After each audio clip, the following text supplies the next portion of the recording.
Eh bien ça y est, Gemini Pro est enfin disponible en France. En effet, si on revient quelques mois en arrière, au mois de novembre dernier, lors de sa dernière conférence, Google annonçait l'arrivée des modèles Gemini. Des modèles qui devaient venir concurrencer les modèles GPT déjà bien implémentés sur le marché aujourd'hui. L'arrivée des modèles Gemini comprenait deux vrais modèles comparés à GPT 3.5 et GPT 4. Gemini Pro et Gemini Ultra. Ultra étant le plus puissant des deux, plutôt comparable à GPT-4. Alors ces modèles étaient directement disponibles aux États-Unis, donc pour ceux basés aux États-Unis, vous pouvez déjà tester ces modèles à l'intérieur de Bard, quand nous on a dû attendre un petit peu de temps en Europe et notamment en France, mais depuis le 1er février, Gemini Pro est maintenant disponible à l'intérieur de Bard, donc on peut dire au revoir à Palm 2, étant donné qu'aujourd'hui, eh bien, on va le voir dans un test, Bard tourne sur Gemini Pro. Alors Gemini Pro, il arrive avec son lot de nouveautés, son lot de fonctionnalités différenciantes. Nous, aujourd'hui, ce qu'on va faire, c'est qu'on va aller tout simplement découvrir, ou peut-être pour certains redécouvrir, Bard et les fonctionnalités spécifiques qui arrivent avec l'arrivée de Gemini Pro. On va aussi comparer les résultats avec ce qu'on a pu voir notamment sur ChatGPT. Alors ici dans cette vidéo, le but ça va pas être de dire est-ce que Bard est meilleur ou est-ce que GPT est meilleur. Moi je vais à chaque fois réaliser des tests sur les deux modèles et c'est vous qui allez tout simplement dans l'espace commentaire me dire tout simplement quel modèle vous pensez étant être le plus puissant et celui qui a apporté les meilleurs résultats. L'idée c'est d'avoir une vidéo participative où vous pouvez me donner tout simplement vos avis et à la fin les personnes qui auront envie de choisir entre Bard ou des modèles GPT auront juste à aller dans les commentaires pour retrouver tout simplement vos avis. Aussi, ce qui est important, c'est qu'ici, on va utiliser Gemini Pro, étant donné que c'est le seul modèle disponible dans Bard. Gemini Ultra n'est lui pas disponible pour le grand public. Donc, si on oppose Gemini Pro avec les modèles GPT, je vais devoir le comparer avec GPT 3.5.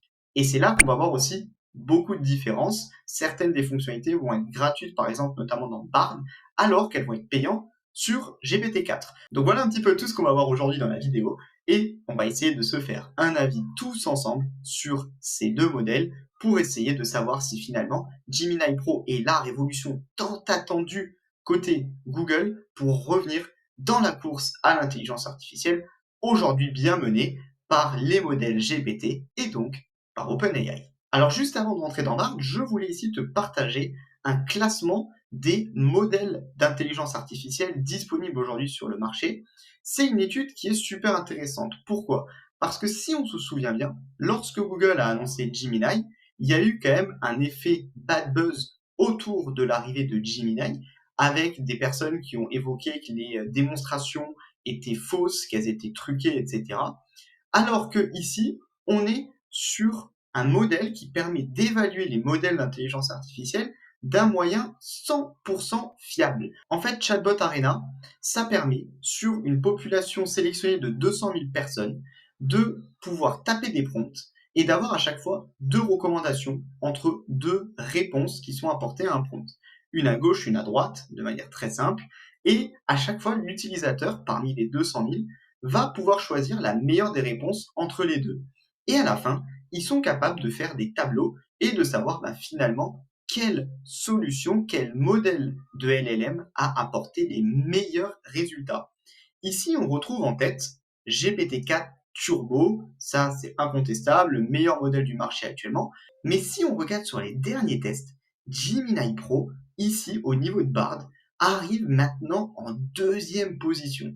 On retrouve ensuite les autres modèles d'OpenAI ainsi que Mistral et Anthropic avec Claude 1 et Claude 2, mais c'est quand même extrêmement intéressant de voir la remontée de Bard qui, il y a encore quelques semaines, n'était absolument pas à cette place dans le classement. Ce classement, il évolue sans cesse, mais par contre, ici, on voit qu'il a été mis à jour le 26 janvier 2024. C'est juste assez intéressant de voir que finalement, Gemini Pro est en train de revenir ici dans la bataille avec encore une fois un modèle d'évaluation qui est totalement juste, c'est-à-dire que derrière, il n'y a pas de moyen de trafiquer les démos, il n'y a pas de moyen de venir influencer les chiffres, etc. C'est vraiment 200 000 personnes qui finalement votent en fonction de certains résultats, de prompts qu'ils tapent, pour avoir les meilleurs résultats derrière. Donc ça, c'était une première donnée. Vous retrouvez d'ailleurs en description de la vidéo, eh bien tout simplement le lien qui vous permet d'accéder ici à ce classement et d'en faire votre analyse. Surtout qu'il y a en bas, voilà, plein d'études un petit peu plus détaillées entre qui a gagné contre qui au niveau des modèles. Et on voit bien la remontée de Bard au niveau de ces tableaux. Donc voilà, c'était un petit élément ici que je voulais aussi mettre en avant. Quand on dit que Google est en train de potentiellement revenir dans la course à l'intelligence artificielle, eh bien ici, c'est un moyen mathématique de le montrer. C'est une vraie démonstration réalisée ici sur Chatbot Arena. Alors ici, voilà l'interface de Google Bard. Donc Google Bard, on y accède via l'URL en description de la vidéo, bard.google.com, et on se connecte avec son compte Google. Ici, on retrouve l'interface. Déjà, on me recommande certaines catégories, la compréhension, la création et la découverte, sur lesquelles Bard peut venir m'aider. Bard, on retrouve des éléments d'interface sensiblement les mêmes que ceux de ChatGPT. Je peux débuter une nouvelle discussion, je peux taper une requête en bas, je peux utiliser le micro, je peux aussi utiliser de la vision, comme GPT Vision. Je peux ensuite ici définir si à chaque fois Bard va me répondre en temps réel ou à la fin de l'opération, et me permettre aussi de suivre des liens publics, c'est-à-dire que si je partage une conversation avec Bard à l'extérieur via une URL, je peux ensuite suivre ces liens publics. Ça, c'est une fonctionnalité plutôt intéressante. Ensuite, ici, une fois que je suis dans Bard, eh bien, je peux par exemple lui demander de comparer et de distinguer, comme ça, par exemple, des éléments, et c'est comme ça que je peux taper mon premier prompt, et voilà, on voit ici que Bard est capable, du coup, d'aller me produire une réponse. Je souhaite définir, comparer, classer les crèmes glacées, les yaourts, etc. Selon les critères goût, calories et prix. Tu connais très bien le sujet, tu n'hésites pas à me faire des recommandations précises et exprimer un point de vue. Voilà, on voit qu'il me donne des recommandations et il me donne son point de vue juste en bas. Mais ce que je voulais te montrer ici, ce qui est important, déjà quand on a des tableaux, on va pouvoir cliquer ici sur exporter vers Sheet. Et en fait, Sheet, c'est le Excel de Google pour ceux qui ne l'ont jamais utilisé. Et je peux comme ça ouvrir et derrière, eh bien, je retrouve tout simplement le tableau à l'intérieur directement d'un fichier Sheet ici que je pourrais ensuite utiliser, personnaliser à l'intérieur. Donc ça, c'est une première fonctionnalité qui n'existe pas, par exemple, sur ChatGPT. Pour exporter directement sur un fichier Excel, il va plutôt falloir passer via des plugins. Ensuite, autre chose, on peut, comme dans ChatGPT, dire si la réponse est bonne ou mauvaise. Et moi, ce que j'aime bien, c'est ça. Je peux tout simplement lui dire plus court, plus long, plus simple, plus familier ou plus professionnel. C'est-à-dire que ça, c'est souvent des instructions qu'on va donner au niveau du style de réponse ou de l'instruction d'un prompt dans ChatGPT, alors qu'ici, ben voilà, on a des petits moyens de le faire très rapidement. Ensuite, je peux partager, exporter vers Google Doc ou vers Gmail la réponse. Alors ça, c'est une des fonctionnalités que je trouve juste topissime. Regardez, exporter vers Gmail, l'email a bien été créé, ouvrir Gmail, et là, à l'intérieur de Gmail, eh bien mon mail, il est prêt à être envoyé. Ça, c'est plutôt canon comme fonctionnalité. Faut aussi savoir qu'ici, l'utilisation qu'on peut faire en France actuellement de Bard et notamment Gemini Pro, elle est assez limitée, sachant qu'aux États-Unis, on a déjà toute la partie plugin avec l'ensemble de Google Workspace qui me permet de me connecter directement à Gmail, à Google Sheet pour poser des questions depuis Bard à ces solutions. Donc j'ai une intégration qui est juste incroyable à ce niveau-là. Ensuite, j'ai aussi vérifié la réponse comme ça, qui me permet d'aller faire directement la recherche de la réponse donnée à l'intérieur de Google. Étant donné que Bard est développé par Google, eh bien tout simplement ici à l'intérieur, je peux voir des thèmes associés. Pourquoi les meilleures classes sont en Italie? Et directement, ça m'a effectué la recherche sur Google. Enfin, les deux dernières choses ici. La première, autre suggestion. Alors ça, c'est vraiment pas mal. C'est que je peux comme ça avoir plusieurs suggestions de Bard, ce qui m'évite potentiellement de refaire, de retravailler mon prompt. À chaque fois, il arrive avec plusieurs suggestions et je peux même lui demander, voilà, tout simplement, comme on peut le faire aussi dans ChatGPT, de reformuler sa réponse. Ensuite, ici, du coup, on va démarrer une nouvelle conversation. On va lui dire, explique-moi de manière simple le fonctionnement des LLM.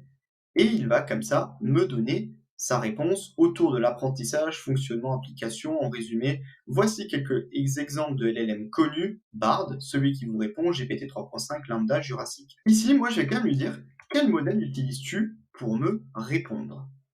Pour te répondre, j'utilise le modèle de langage Gemini Pro développé par Google AI.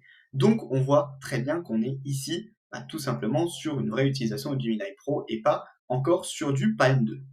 Dans le même temps, on va reprendre ici notre prompt pour expliquer le fonctionnement des LLM et on va aller le coller ici dans ChatGPT. Je suis en GPT 3.5. Comme je l'ai dit, l'idée, ça va pas être de comparer Gemini Pro avec GPT 4 qui est sensiblement plus puissant. Il faudrait le comparer avec Gemini Ultra qui n'est pas encore disponible. Et comme ça, moi, je le compare à GPT 3.5 étant donné que GPT 3.5 dans les annonces qui avaient été faites par Google, c'est le modèle qui vient concurrencer Gemini Pro. Et alors juste ici, en termes de réponse, on est sensiblement sur la même chose, entraînement, compréhension, génération de texte, précision, où on me donne comme ça, tout simplement la réponse sur qu'est-ce qu'un LLM. Encore une fois, moi le but ici dans la vidéo, ça va pas être de vous guider et de vous dire c'est mieux GPT 3.5, c'est mieux Bard. Le but c'est qu'ici, en fonction de cette réponse et de celle-ci, pour vous pouvoir mettre pause et définir quelle est pour vous la meilleure solution utilisée en fonction de vos demandes. Autre test à présent, on va essayer de faire un petit peu de copywriting où on va lui dire écris-moi un email à ma communauté pour leur souhaiter une bonne année et les informer de la vidéo exclusive qui arrive la semaine prochaine. Objet, bonne année, vidéo exclusive à venir, il m'explique tout le lien comme ça. Et on va à présent aller faire le test dans ChatGPT. Ici, dans ChatGPT, écris-moi un email à ma communauté pour leur souhaiter une bonne année et une surprise à venir, un petit peu plus créatif que ce qu'on a eu. On voit que le texte est un petit peu plus long aussi. Ce qui est intéressant, c'est qu'aucun ne m'a renseigné un espace vide pour mettre le nom de ma vidéo, étant donné que ici, nous allons publier une vidéo exclusive que nous avons préparée spécialement pour vous. Donc dans tous les cas, on a eu deux réponses des modèles. Ici, un petit peu plus long de ChatGPT. Ici, un petit peu plus court, mais ce qui pourrait être intéressant ici, c'est que je pourrais tout simplement exporter leur Gmail et directement envoyer mon email, ça c'est vraiment cool, alors que dans GPT 3.5, je suis limité, copier-coller directement dans Outlook ou dans Gmail pour pouvoir passer ma réponse. Mais on a eu ici deux exemples différents sur la rédaction à ma place. Autre exemple à présent, ici, je vais lui dire « Indique-moi les boulangeries proches de l'entrée de la Tour Eiffel et donne-moi des idées d'encas à emporter. » Là, ce que je voulais surtout vous montrer, alors pour le coup, ça va être mieux sur Bard, mais c'est intéressant d'avoir ces résultats étant donné que c'est très connecté à Google. Ici, lorsque je demande les boulangeries, on voit qu'il me recommande la boulangerie moderne, la boulangerie Eric Kaiser, les gourmandises d'Eiffel, et comme ça, plusieurs boulangeries à l'intérieur et des plats que je pourrais sélectionner et on voit à chaque fois que j'ai un URL. Si je sélectionne, je sais pas, par exemple ici, Eric Kaiser, tout simplement, j'arrive sur le lien de l'ouverture de cette boulangerie. Et comme ça, en fait, je suis directement connecté à Google et connecté à Internet. Ça, c'est une vraie force de Gemini Pro, étant donné que dans le même temps, si je vais dans le chat GPT et que je pose la même question, ici, je suis en 3.5, donc pas en GPT 4, mais ici, il va me dire qu'il n'a pas accès à des informations en temps réel, ce qui est normal. Ici, il aurait fallu que j'utilise du GPT-4. Il est capable de me recommander des encas à déguster autour de la Tour Eiffel, mais il ne sera pas aussi précis que ne peut l'être Gemini Pro, par exemple. Donc ça aurait été un cas intéressant sur la connexion avec Google, à savoir aussi que ici, comme je le disais, c'est pas encore disponible en France. Mais bientôt, on aura aussi la possibilité d'utiliser des plugins. Lorsque je parle de plugins, imaginez tout simplement Google Maps.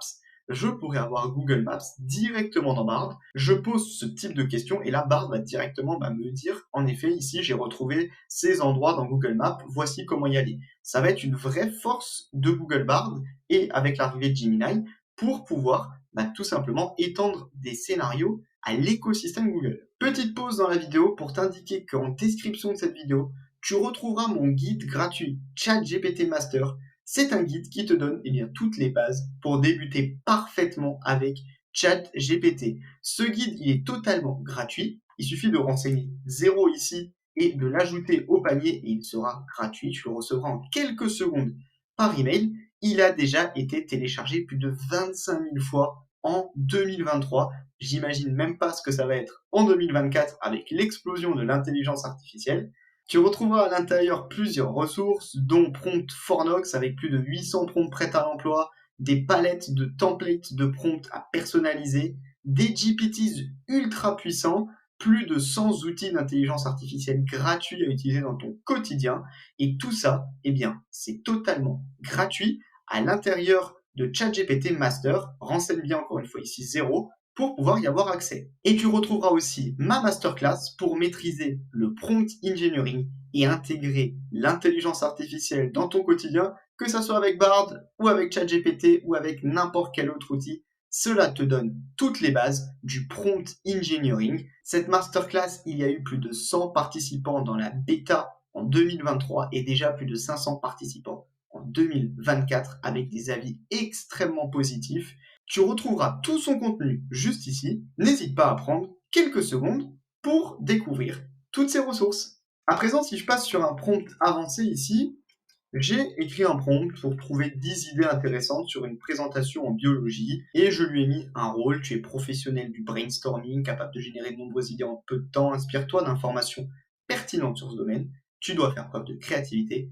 Envisage des idées dans un large éventail. Fournis ta réponse sous la forme d'une liste d'idées. Reste concis. Et comme ça, on voit qu'il est capable, ici, de me recommander 10 idées. Encore une fois, je vous invite à mettre pause pour lire dans les détails les idées proposées. Et nous, dans le même temps, on va aller proposer le même prompt à ChatGPT. Ici, à l'intérieur de ChatGPT, on va remettre le même prompt et on va voir les réponses qui sont cette fois-ci fournies par ChatGPT. Comme je l'ai dit ici, vous mettez pause et vous pouvez regarder les exemples fournis et vous faire un avis sur le type de réponse. Ici, on va explorer la structure de l'ADN, son rôle dans l'hérédité et les avancées récentes en génomique. L'écologie comportementale comprend les interactions animales, analyser les comportements des animaux, leur attention à leur environnement. Dans le même temps ici, secret de la longévité, décrivez les mécanismes du vieillissement, biomimétisme, etc. Donc voilà, faites-vous votre petit avis. Vous pouvez aussi changer le prompt et le reproduire de votre côté si vous ne voulez pas aller, par exemple, dans le domaine de la biologie. Un autre test à présent, c'est la rédaction via des URL. C'est-à-dire qu'ici, j'ai par exemple une URL sur l'intelligence artificielle de Wikipédia. Et si je reviens dans Bard, je vais tout simplement pouvoir dire, ici, quel est le sujet de cet article, lui mettre le lien de l'URL, et il va être capable d'aller m'en faire une analyse. Étant donné qu'il est connecté directement à Internet, eh bien c'est totalement gratuit à l'intérieur de Bard. Je n'ai pas besoin de passer sur des modules payants, comme ça va être le cas, on va le voir juste ici, dans ChatGPT, ou quand je suis sur du 3.5, eh bien quel est le sujet de cet article? Eh bien il ne le connaît pas. Il aurait fallu ici que je passe encore une fois en GPT-4. Ici, en passant en GPT-4, il va pouvoir faire une recherche sur Bing, faire la recherche directement sur l'URL intelligence artificielle dans Wikipédia, et là, il est par contre capable de pouvoir me faire l'analyse. Il aurait aussi pu me le faire, qui est par exemple ici utiliser le plugin Link Reader, qui va être capable d'aller lire tout simplement un URL, et j'aurais dû mettre l'URL de la page Wikipédia. Donc ça, c'est aussi un petit point intéressant, une différence dans l'utilisation de Bard comparé à GPT 3.5. Ensuite, un autre élément que j'ai noté à l'intérieur de Bard avec l'arrivée de Gemini Pro, c'est donne-moi tes commentaires sur cette vidéo. Étant donné que Bard est très bien connecté à YouTube, je peux comme ça tout simplement lui mettre des URL de vidéos YouTube, lui demander de me les recommander, les ici points forts, points améliorés, sur un document qui traite de l'histoire de la fusée Apollo 11, sortie en 2024, eh bien je peux mettre l'URL et en avoir l'analyse. Ici aussi, c'est la même chose qu'on a vu avant sur l'intelligence artificielle avec la page Wikipédia. ChatGPT aurait dû nécessiter GPT-4 ou des plugins dans GPT-4 pour pouvoir exploiter une URL de cette manière. Donc là aussi, c'est un petit cas intéressant sur lequel Bard peut apporter des bonnes analyses, étant donné que c'est très bien connecté à l'écosystème Google. Enfin, l'une des dernières choses qui est censée être arrivée avec l'arrivée de Gemini Pro, c'est la génération d'images.